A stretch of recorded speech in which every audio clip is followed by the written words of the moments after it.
پناه میبریم به خداوند از شر وسوسه های خناسان جنی و انسی. بسم الله الواحد الاحد. مبحث شابلون های فهم رو ادامه میدهیم. نقشه انواع مشاغل رو بیارید تو ذهنتون. گفتیم 3 دسته شغل کلی داریم. یک دسته حوزه نظریه پردازان و ایدئولوگ هاست که تعدادشون بسیار کمه. یک دسته حوزه نظامساز هاست که ما ورود کردیم بهش و داریم دست و پا میزنیم.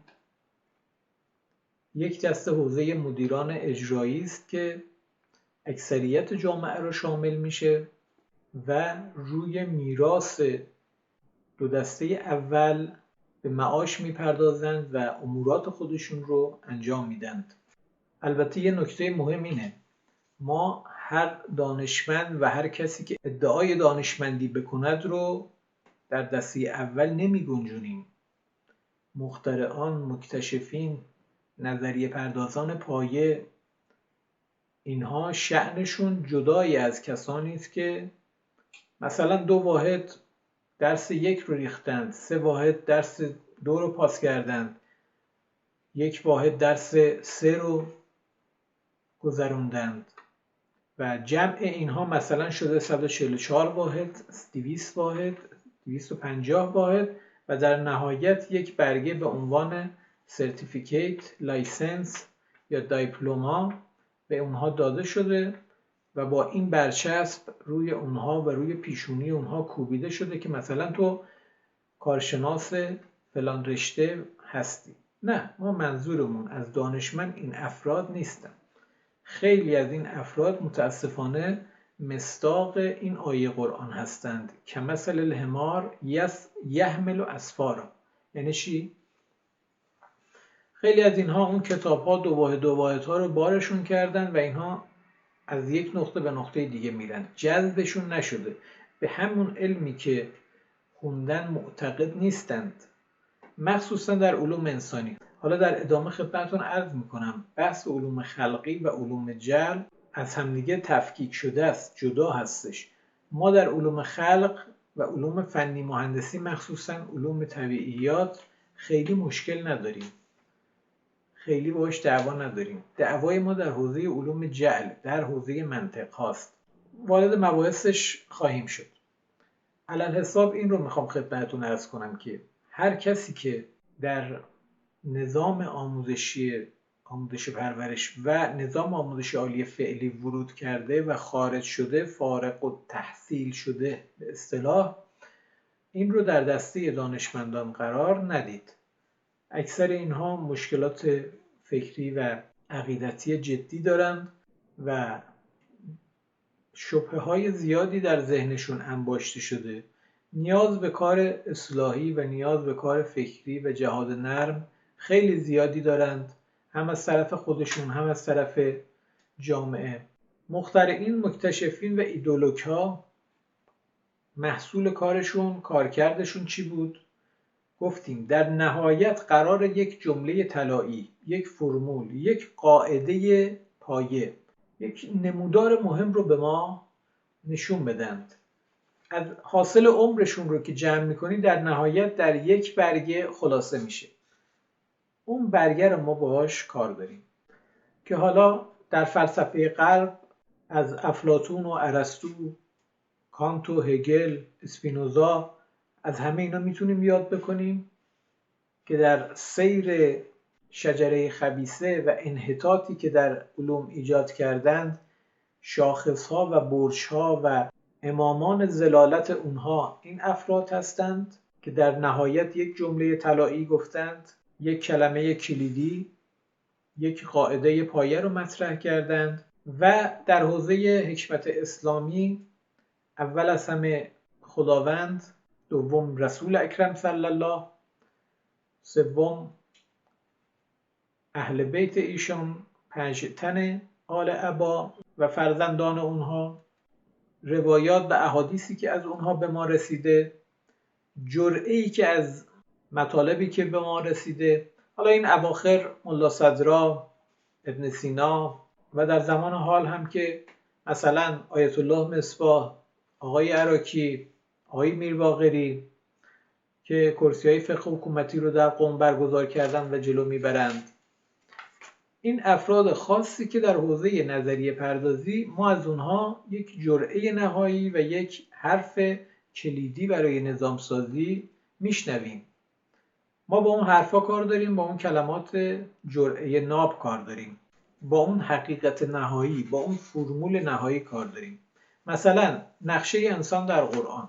خب نظام ساز اگر بخواد یک همچین جدولی رو تهیه بکنه باید میراث چند هزار سال اندیشه اندیشمندان در حوزه رو جمع بکنه و اشراف نسبتاً جامع و کاملی به قرآن و احادیث داشته باشه. خیلی کار میبره از لحاظ نظری و فکری. ما به عنوان نظام ساز فرصت این کارها رو نداریم.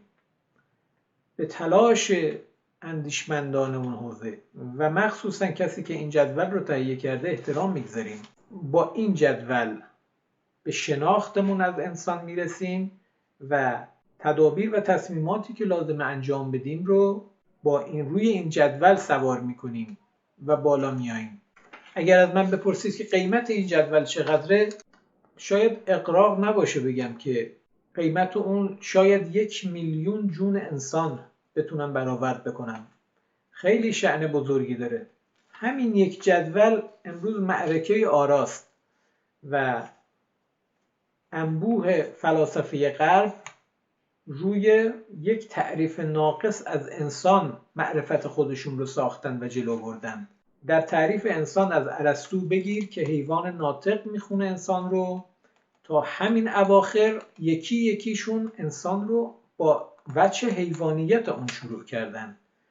با همین یک کلمه و همین یک جمله شما میتونید کل فلسفه غرب و کل معارف اون حوزه و کل علوم انسانی که امروز در دانشگاه‌ها داره تدریس میشه رو زیر سوال ببرید. ما نمیخوایم چرخ رو دوباره اکتشاف کنیم، کشفش کنیم، اختراعش کنیم. ما فرصت این کارا نداریم. ما میخوایم از این چرخ استفاده کنیم، از این جدول‌ها استفاده بکنیم و نظام رو بسازیم. یه نظام ساز باید بتواند جدول خوانی کند، نقشه خوانی کند، بفهمد ربط و ارتباط بین اجزا و این خونه هایی که وجود داره اینها رو درکش کنه، بفهمه. این جدول به عنوان یک شابلون فهم در زمین ذهنی ما قرار میگیره و ما تعاریفی که از انسان داریم و شناختی که میخوایم از انسان برسیم در سطح فرد، در سطح خانواده، در سطح جامعه کوچک، در سطح جامعه بزرگ، در سطح جامعه جهانی، با این معرفت اون تصمیماتمون رو میسازیم و جلو میبریم. اهمیت شابلون‌های فهم اینجاست. مثال دیگه‌ای براتون میزنم. امروز بزرگترین تصمیمی که زندگی همه ما رو ساخته، تصمیم حکومتی مبنی بر تقسیم قوا است. تثلیث مونتسکیویی، مقننه مجریه قضاییه. خب این تصمیم از کجا آمد؟ چه کسی این شابلون ذهنی رو در ذهن میلیاردها انسان کاشته است که بعداً بر این اساس نظامات ساخته شد و امروز ماشین حکومت در اکثر کشورها 3 تا چرخ داره. تثلیث یعنی 3 تایی دیدن، یعنی هر چیزی رو 3 تا دیدن، یعنی 3 قسمتش بکن. از کجا آمد؟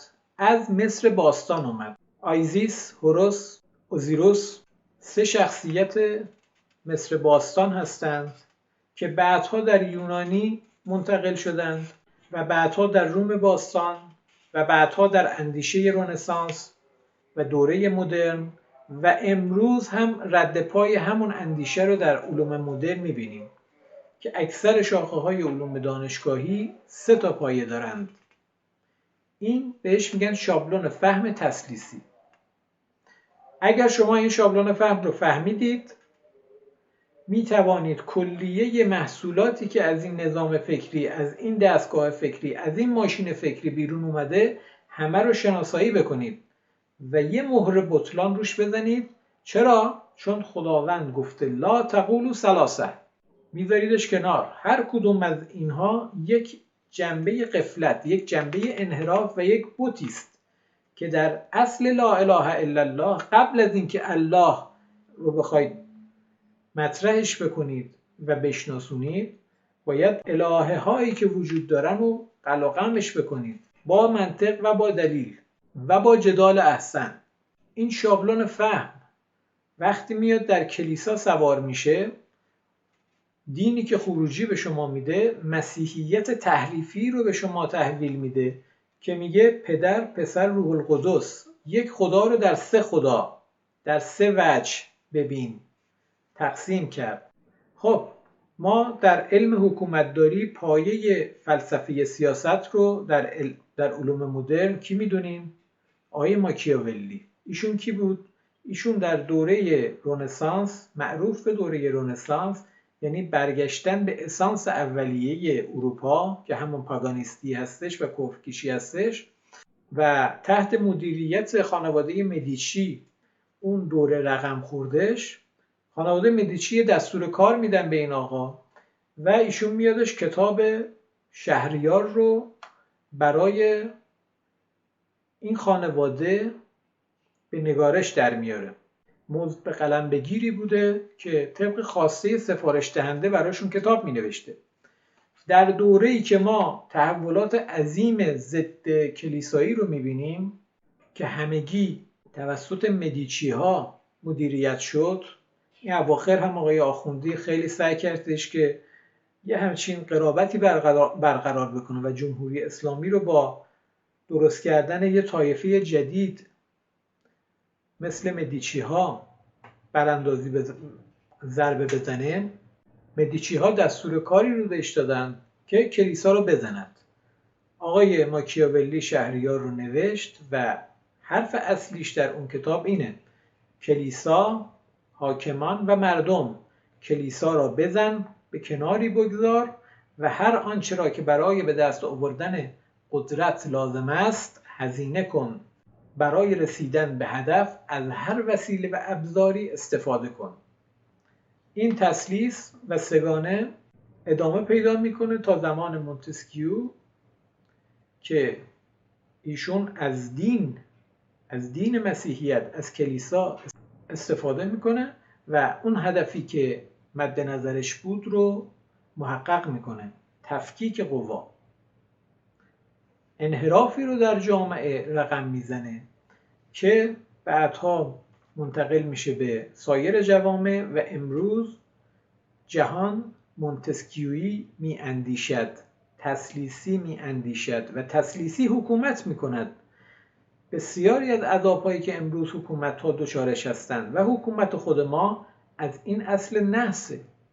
پس این بلایی که امروز دچارش هستیم کی سر ما آورد؟ این شابلون غلط توسط اون افراد ملحد و دینستیز و گمراه و جاهل.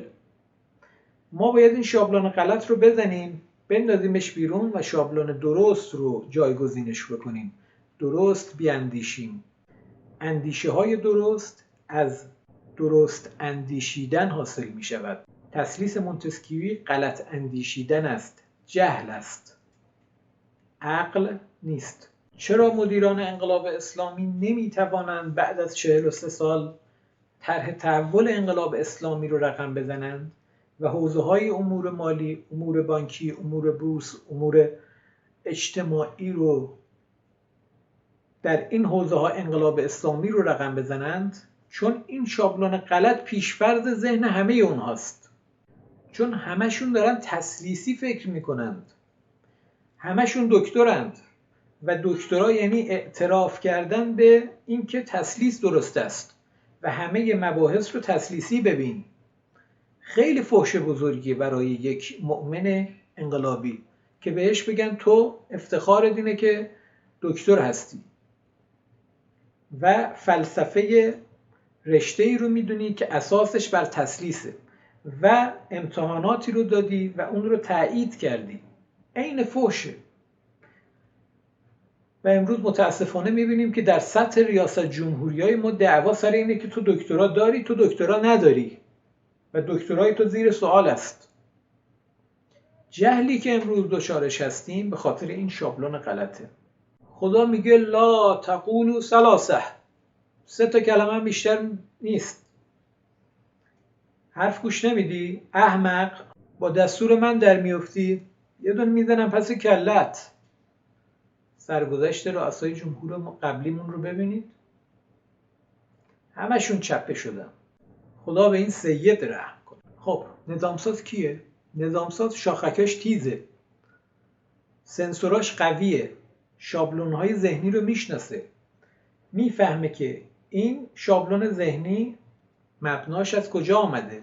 تسلیس بلافاصله تصمیمات رو تفکیک میکنه و تصمیمی که از شابلون ذهنی، از مدل ذهنی تسلیسی بیرون اومده رو مهر باطل بهش میزنه، میندازتش کنار. البته وقتی شما قادرید که همچین کاری بکنید که قبلش این شابلون‌های ذهنی رو ساخته باشید، ذهنتون اونها رو درک کنه. شما وقتی میتونید یه کاری رو انجام بدید که قبلش در ذهنتون اون مراحل کار رو، مراحل انجام کار رو و اون سیستم و نظام رو شناخته باشید. یک مهندس مجری ساختمان وقتی میتونه یه ساختمان مثلا 10 طبقه‌ای رو بسازه که نقشه اون رو داشته باشه، اول در ذهنش اون ساختمان رو میسازه و بعد در عمل میتونه اون نظام و ساختمان و اون سازه رو پیاده بکنه. اهمیت درک شابلون‌های ذهنی درست اینجاست. شما شابلون ذهنی غلط رو میشناسید، ضربدر و خط بطلانی روی اون میزنید، شابلون ذهنی درست رو جایگزین اون میکنید. حالا چون مثال تسلیس قوا رو زدم، میدونم در ذهنتون سوال به وجود اومد که خب برفرض که این غلط بود، گذاشتیمش کنار، شابلون ذهنی درست چیه؟ شابلون ذهنی درست مبتنی بر لا اله الا الله بنا میشه و ساخته میشه. نیاز به یک سری جلسات مقدماتی داره که انشاءالله اون رو خدمتتون ارائه میدم. علل حساب شما این رو قبول بکنید که مبتنی بر آیه انما ولیکم الله و الرسول و اولی الامر منکم، نظام حکومت قرآنی و مورد نظر خدا نظام اولی الامر است که متصل به نظام حکومت ولی امر، رسول به عنوان ولی امر و متصل به حکومت خداوند به عنوان ولی امر اعظم است. تا همینجا نگه دارید بحث رو، بگذارید پله پله مقدماتش رو بچینم تا به این بحث برسیم و برای شما جا بیفته مطلب. الان این نظام برقرار نیست، این ارتباط منقطعه. شخص ولی فقیه به عنوان ولی امر جامعه ارتباطش با قوای دیگه منقطعه. نگاه به قوه قضاییه نکنید که رئیسش رو شخص ایشون مشخص میکنه. قوه قضاییه یک بخش از نظام تسلیسی است و انتصاب یک شخص به عنوان رئیس اون به نوعی تحمیل کردن این نظام غلط به شخص ولی امر است و این تصمیم تحمیلیه. نظام قضاوت و قضا در نظام حکومتی اولی الامر یه چیز دیگه است، یه مراحل دیگه ای رو طی میکنه، یک ساختار و سازمان و روند دیگه ای داره که حالا بهش میپردازیم انشاءالله. ما این شابلون غلط رو امروز در همه ساختارهای حکومتی جهان داریم میبینیم و متاسفانه جهان به سمت قهقرا و نابودی داره پیش میره. راه حل اصلاح همه اینها اینه که این شابلون‌های فهم رو اصلاح بکنیم. اول از همه نظام تسلیس تفکیک قوا، این شابلون ستایی کردن همه موضوعات رو این رو ابطالش کنیم و نظام منطق توحیدی رو جایگزینش کنیم. اینکه در ترندهای آینده شناسی غرب ابر مصیبت‌های بشر رو لیست کردند، محصول خروجی این سیستم غلط و اون هم محصول این شابلون غلط است. پله پله زنجیره رو که ببینید متوجه اشکالات کار میشید و میبینید که کجا ما باید انگشت بگذاریم و کار کنیم. شابلون فهم ثانویت توحیدی و منطق توحیدی یه جلسه مفصل لازم داره. علل حساب بدونید که ما در منطق توحیدی همه چیز رو ستایی نمی کنیم بلکه دوتایی می کنیم و با منطق 0 و 1 دیجیتالی باهاش برخورد می کنیم. شق 0 و وجوه باطل، ستون باطل رو میزنیم. شق 1 ستون حق و درست ها رو اقامه می کنیم و نظام توحیدی به این ترتیب شکل میگیره که حالا عرض کردم مفصل خدمتتون ارائه میدم. خب نمیخوام زیاد مطلب وارد ذهنتون بکنم، تا همینجا کفایت میکنه این جلسه. انشاءالله شما یک فرصتی رو برای خودتون در نظر بگیرید، یه گوشه بنشینید، به نشخوار فکری بپردازید، مطالب رو مجدد یادآوری کنید و با معارف قبلی که داشتید ربط و ارتباط برقرار کنید. اگر لازمه اصلاحاتی رو صورت بدید و آماده بشید برای هضم مطالب جدیدتر. خدایا هرچه نیکی و خیر به ما میرسد از نعمات توست و هرچه مصیبت و نقمت به ما میرسد از تصمیمات غلط خودمان است.